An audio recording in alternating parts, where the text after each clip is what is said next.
এখানে স্ট্রাইকে এসেছেন সাগর, দেখা যাক কি করতে পারে তাদের টিমের জন্য।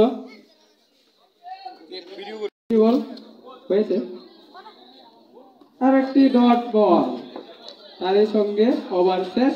5 ওভারের বিনিময়ে দলীয় স্কোর হয়েছে সুন্দর ওয়ান বাউন্স চার। গুড্ডুর ব্যাটার থেকে খুব সুন্দর একটি ওয়ান বাউন্স চার। আমাদের দর্শকদের বলছি বলটা দেওয়ার জন্য।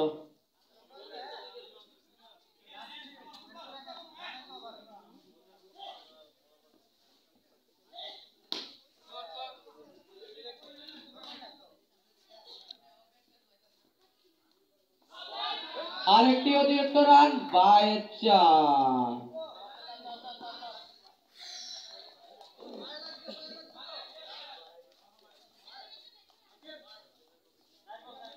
এখানে দুই ব্যাটসম্যান